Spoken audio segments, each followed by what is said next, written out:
Sharad, AI படிக்கணும்னா maths கட்டாயம் நல்லா தெரிஞ்சுக்கணும். மேக்ஸ் கான்செப்ட்ஸ்லாம் ரொம்ப ஹெவியாக இருக்கும், கஷ்டமாக இருக்குங்கிறது ஒரு பெர்ஸ்பெக்டிவ். இன்னொரு பெர்ஸ்பெக்டிவில் இது வந்து ஈஸியாக இமேஜ் ஜென்ரேஷன் பண்ணலாம், ஆடியோ க்ரியேட் பண்ணலாம், அனிமேஷன் பண்ணலாம். ஸோ ஏஐ ஈஸிங்கிறன. இதில் வந்து உண்மை என்ன? எந்த அளவுக்கு மேக்ஸ் தெரிஞ்சுக்கணும்? கண்டிப்பாக நல்ல கேள்வி. ஏன்னா நானும் என் கெரியரில் ஏஐ ஆரம்பிக்கும்போது ஏகப்பட்ட மேத்து, அல்ஜீப்ரா அது இதுன்னு நிறைய இனிஷியலி வந்து ரிசர்ச் பண்ணேன், படித்தேன். பட் ரியாலிட்டி என்ன அப்படின்னு பார்த்தீங்கன்னா, நீங்கள் ஒரு எம்எல் இன்ஜினியராக ஒர்க் பண்ண போகிறீங்க. அகெயின் எம்எல் இன்ஜினியர்ன்றது இன்றைக்கி வந்து நிறைய பேர் ரொம்ப லூஸ்லி யூஸ் பண்ணுறாங்க.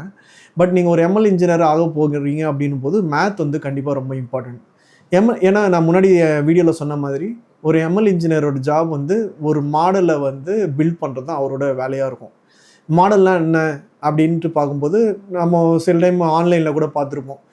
நியூரல் நெட்வொர்க்ஸ் இது போல் கான்செப்ட்ஸ்லாம் இருக்குது. ஈவன் ஃபார் எல்எல்எம் எடுத்துக்கிட்டிங்கன்னா எல்எல்எம்மே வந்து ஒரு நியூரல் மாடல் தான் இன்டர்னலி பார்த்திங்கன்னா. ஸோ அதை வந்து மைக்ரோசாஃப்ட்டோ இல்லை கூகுளோ யாரோ ஒருத்தவங்க வந்து அங்கே எம்எல் இன்ஜினியர்ஸை வச்சு ஒரு டீமை வச்சு அதை டெவலப் பண்ணி நம்மளுக்கு வந்து ஏபிஐ மூலமாக ஆக்சஸ் தராங்க, இல்லை ஒரு சேட் இன்டர்ஃபேஸ் மூலமாக நம்மளுக்கு ஆக்சஸ் தராங்க. அதுபோல் வந்து எம்எல் இன்ஜினியர்ஸ் மாடல்ஸை டெவலப் பண்ணுறதுக்கு மேத்தமெட்டிக்ஸ் கண்டிப்பாக தேவை. அதுதான் நான் வந்து என் எக்ஸ்பீரியன்ஸில் லேர்ன் பண்ணது. இதுவே வந்து நீங்கள் வந்து ப்ராப்ளம்ஸை சால்வ் பண்ணுறதுக்கு லெட்ஸே நீங்கள் ஏஜென்ட்ஸ் டெவலப் பண்ணுறீங்க, இல்லை எல்எல்எம் ஏபிஐஸை இன்வோக் பண்ணி நீங்கள் ஒரு வேலையை வந்து அச்சீவ் பண்ணுறீங்க, இல்லை ஒரு அப்ளிகேஷனை டெவலப் பண்ணுறீங்கன்னும் போது மேத் அந்த அளவுக்கு அவசியம் இல்லை. ஆனால் அந்த எல்எல்எம்மோட ஸ்பெக்கு படிக்கிற நாலேஜ் வந்து உங்களுக்கு இருக்கணும்.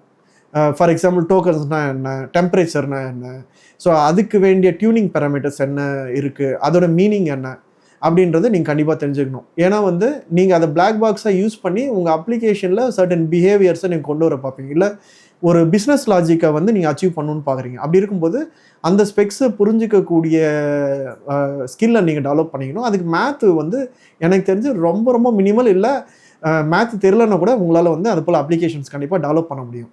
அதனால் வந்து இந்த மேத் இது எல்லாமே வந்து எல்லா டைப் ஆஃப் ஏஐ ஜாப்ஸ்க்கும் வந்து கண்டிப்பாக அவசியன்றது கிடையாது.